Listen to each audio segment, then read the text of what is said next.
নমস্কার, স্বাগত জানাই অগ্নিশিখার গল্প চ্যানেলে।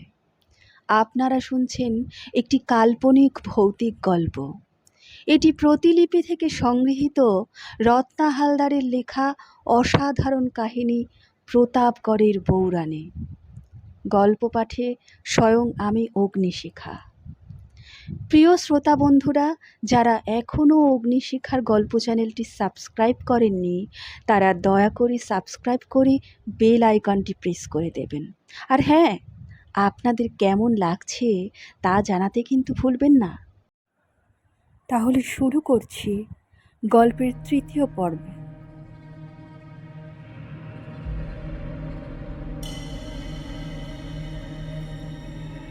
দুপুর পেরিয়ে বিকেল হয়ে গেছে অনেকক্ষণ। পল্লী আকাশে লাল কমলার ছোঁয়া লেগে গোধূলির শুভ সূচনা হয়ে গেছে। আমি সেই দুপুর থেকে একাকী বসে আছি বিশাল কক্ষে।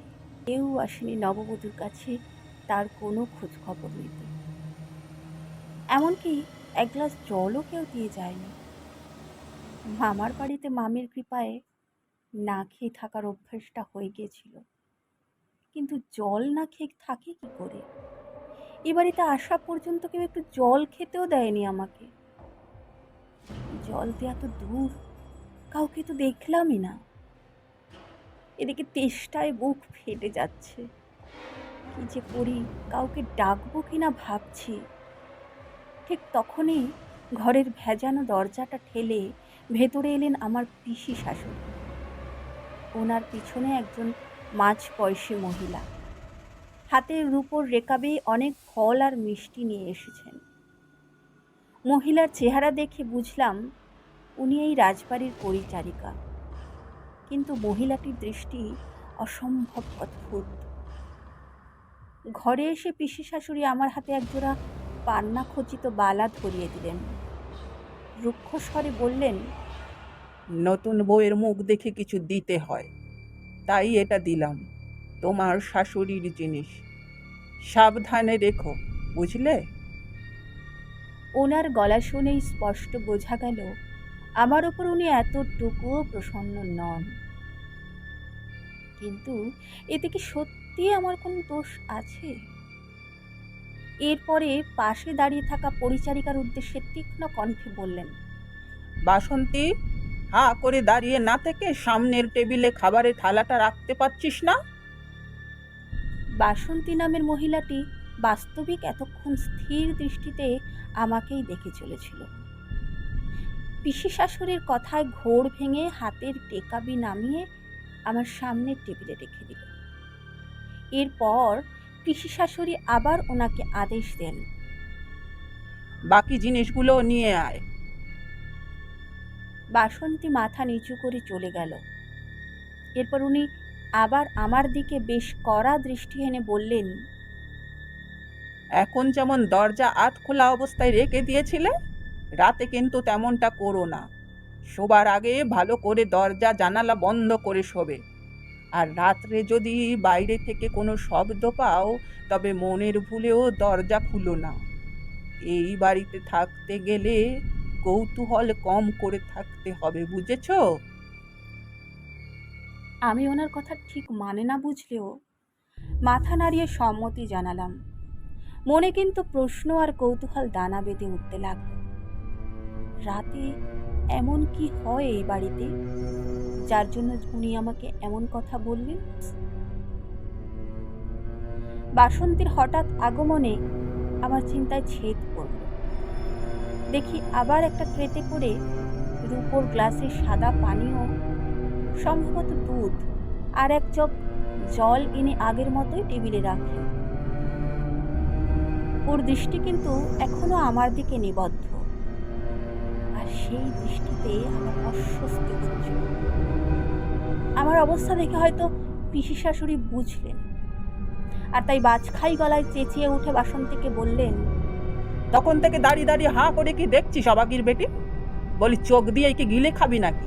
দূরা এখান থেকে, দূরা।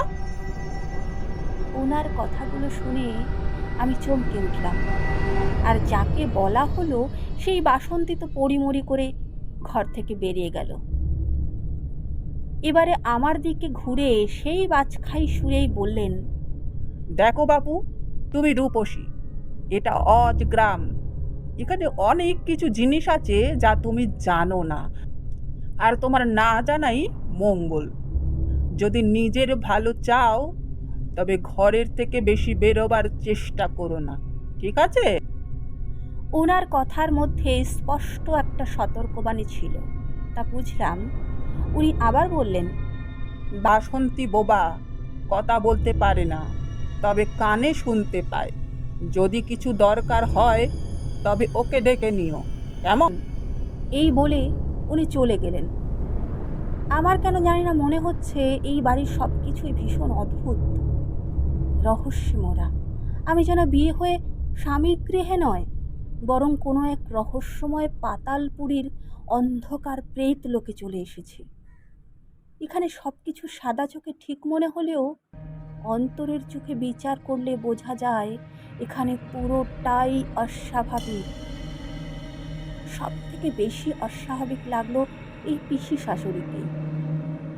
মহিলার শরীরে বয়স বোঝা যায় না, 60 হতে পারে, আবার 70ও হতে পারে, কিন্তু ওনার চোখের মণি দুটো ভীষণ অদ্ভুত, ঠিক ওই মূর্তিগুলোর মতন হলদে সবুজ রঙা।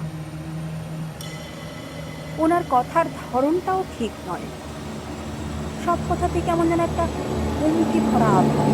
দুপুরে স্নানঘর থেকে ফেরার সময় নিচ থেকে যে কথা শুনেছিলাম তা যে উনি আমার স্বামীকে বলছিলেন তা তো তখনই বুঝেছিলাম, কিন্তু এত সমস্যা কেন হচ্ছে ওনার সেটাই বুঝতে পারছি না।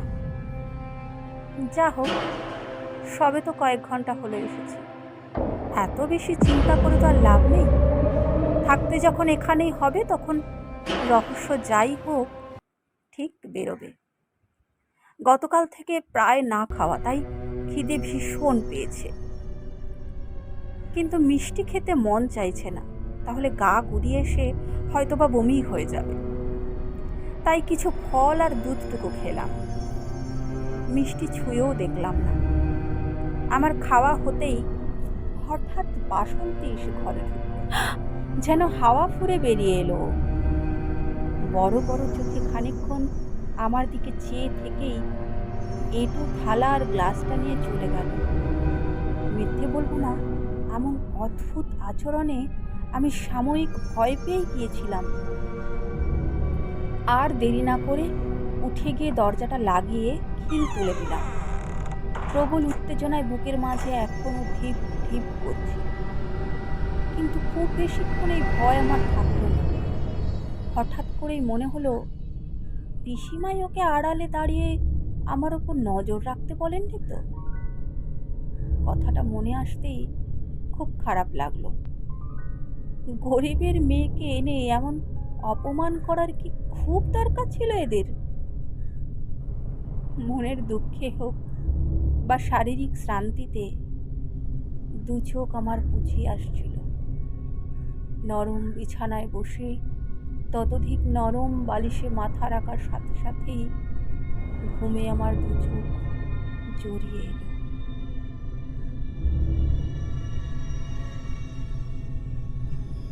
শেষ হলো আমাদের গল্পের তৃতীয় পর্ব। পরবর্তী পর্ব নিয়ে খুব শীঘ্রই ফিরে আসছি। শেষ পর্যন্ত থাকবার জন্য অসংখ্য ধন্যবাদ।